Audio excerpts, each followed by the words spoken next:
também ouvi você dizendo que a arte, ela instaura o ambiente em que nós vivemos, né? Cria a atmosfera da cultura. E também ouvi de você algo interessante, que o artista é esse mediador. É engraçado que eu sempre ouvi que o filósofo é o mediador, o Eros é o mediador, Platão disse isso, mas você diz que o artista é o mediador entre o pensamento e as demais pessoas. Sim. A questão é, de onde ele busca esse material para traduzir isso que ele pega e como que ele traduz isso? Ele é tanto... A própria palavra ator, hipócrites, né, no grego, que veio dar no hipócrita, né, exatamente pela ideia de fingimento, né, de que o ator seria um fingidor. É um fingidor, né? Como diz Fernando Pessoa. Como diz o Fernando Pessoa, o poeta é um fingidor, e ele diz brilhantemente, né, ele finge tão completamente que chega a fingir que é dor, a dor que deveras sente.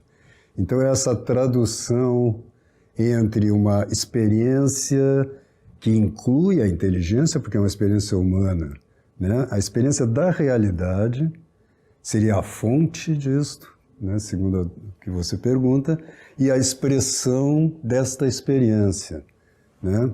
Quer dizer, esse fingimento, né? Esse hipocrites vem do intérprete dos oráculos, né? Então ele traduz exatamente um símbolo, vamos dizer, algo que as outras pessoas que estão ali em torno do oráculo não interpretam, elas simplesmente veem um signo, não sabem o que pensar daquilo, e ele faz essa tradução, né? Então o filósofo tem essa mediação, como o próprio Platão diz, mas essa mediação se dá em termos de meditação, de raciocínio, né? De exposição, vamos dizer assim, a partir da inteligência, mas em parte porque o próprio Platão era poeta, né? E quando a gente chega nos finais, né, dos livros dele, ele, em geral, quando chega num assunto que já é praticamente impossível traduzir no discurso racional, ele entra com um mito. E, portanto, ele entra com a arte, ele entra com a poesia. E nos dá um símbolo, né? Então, a diferença é que o filósofo ele traduz isto num discurso mais ou menos ordenado, mas é discursivo e é racional. Enquanto o artista traduz essas percepções em símbolos, em imagens, né, que tem uma carga simbólica. Então ele é um mediador. O filósofo, essa mediação do filósofo não atinge a maioria da população. Né? Se o homem comum abre um livro de Platão, abre um livro de São Tomás, né, é um enigma para ele. Né? Então você precisa de uma formação intelectual mesmo para receber o que ele mediou, vamos dizer assim. E o artista, ao contrário. O artista, ele traduz em símbolos que são acessíveis ao homem comum.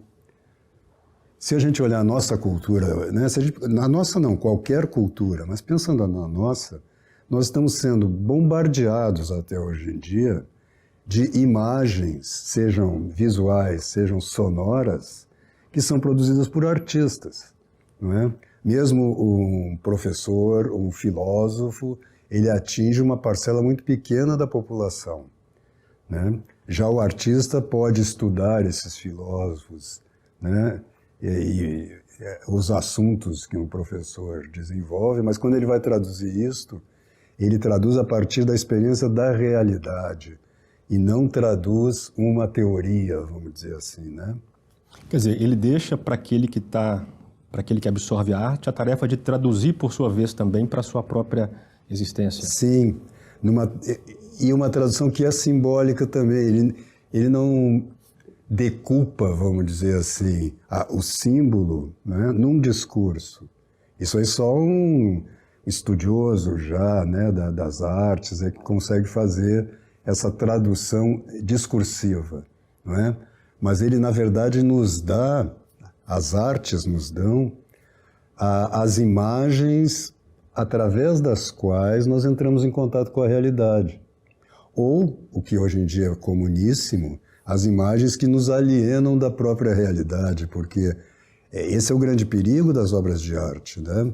Elas são usadas, e hoje em dia, não só com a propaganda, mas com a propaganda que não seria, hoje em dia nem é propaganda mais ideológica, já é uma ação mais sutil, que é a formação de um imaginário, vamos dizer assim, né, que vem carregada de um sentido ideológico. Isso é, de uma certa forma, uma novidade na história da humanidade, né? Os artistas nunca tiveram, por mais que eles tenham posições políticas e mesmo ideológicas claras, vamos dizer assim, quando eles produzem a obra, eles produzem a partir dessa, vamos dizer, intuição expressiva que se dá através de imagens.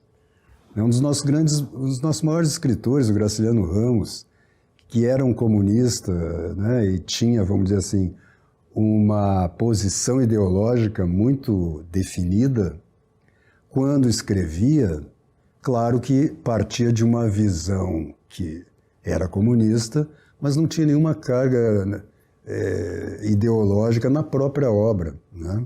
Isso é uma coisa que acontece mais recentemente.